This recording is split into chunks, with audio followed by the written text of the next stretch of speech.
Hi everyone, welcome to Mr H Revised Now, video 1 on the Treaty of Versailles.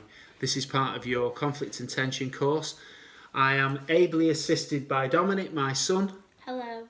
Who's going to help us through, and hope you are all doing okay at home and you enjoy this home learning session. Okay, so when it comes to the Treaty of Versailles, you'll need to be aware of the following areas. The questions will always be about either the aims of the leaders, the terms of the treaty, or German reaction to the treaty. So let's start with the aims of the leaders. First of all, we've got Georges Clemenceau, the French leader. And what did he want done? Revenge. He wanted revenge. He wanted to punish Germany really harshly. He wanted Alsace-Lorraine returned to France, which they'd lost in an earlier war called the Franco-Prussian War of 1870 to 1871.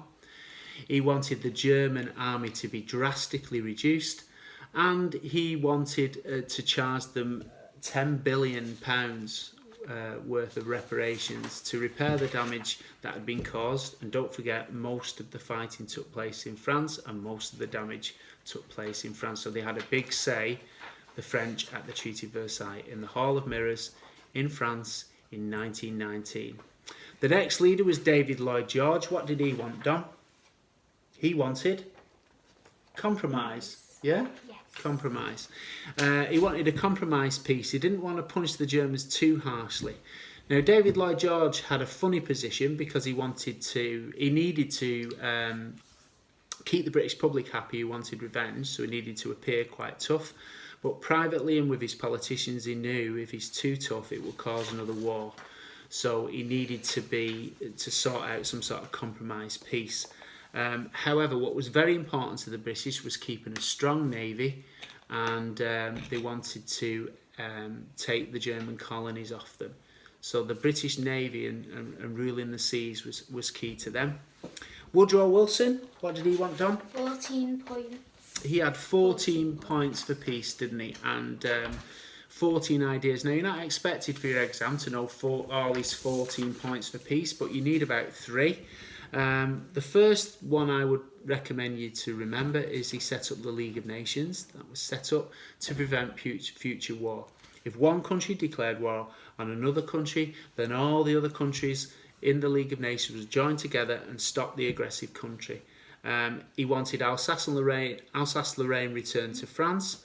He wanted freedom of the seas, and he wanted countries to rule themselves. It's called the rights of self-determination, for there to be an end to empire and countries taking over other countries. He wanted to see an end to that and a back to that.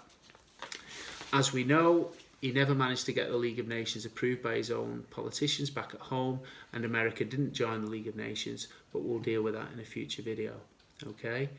The next thing we need to know about, Dom, is the terms of the Treaty of Versailles. Now, we can divide them into a little handy hint for you. I know you've missed them. Okay, so the first one is Blame. B for blame. Reparations. R for reparations. Army. A, army. And territory. T for territory, which makes BRAT. If you remember BRAT, you'll remember those. So Germany had to accept that they were to blame for starting the war. This was the term of the treaty that upset the Germans the most. It was called War guilt. the War Guilt Clause. Okay, they had to accept that they only had 6 battleships. That was reducing their navy down in size. What else, Dom? No air force. They had no planes, no submarines. Oh, and they could only have 100,000 men. Tiny army, only 100,000 men. They're not allowed to join up with which country? Which country is this, Dominic? Anschluss. The Anschluss, which is Austria. They're not allowed to join up with Austria. Now we get to the land issue. Now, the Germans had to lose 10% of their land, and in that 10% there was 13% of their population.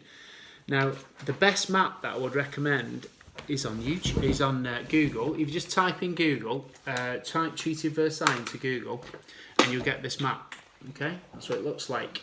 And you just need to know that this bit here, yellow bit, Posen was given to Poland and West Prussia was given to Poland. Alsace-Lorraine was given back to France, like we discussed. Ypres and Normandy, this little bit here, was given to Belgium. And my favourite bit, up here at the top, North Schleswig, given to Denmark. We like North Schleswig, don't we? Schleswig. North Schleswig, yeah. So those are the different areas that you need to remember. Now that's 30% of their people living there and 10% of their land. So that is basically it. The only last bit that you may be asked about is how Germany reacted to the treaty. Well, the Germans didn't think that they started the war. They thought the reparations were far too high, and it would lead to increasing in their taxes would increase and poverty would increase in the country, and they were concerned about that.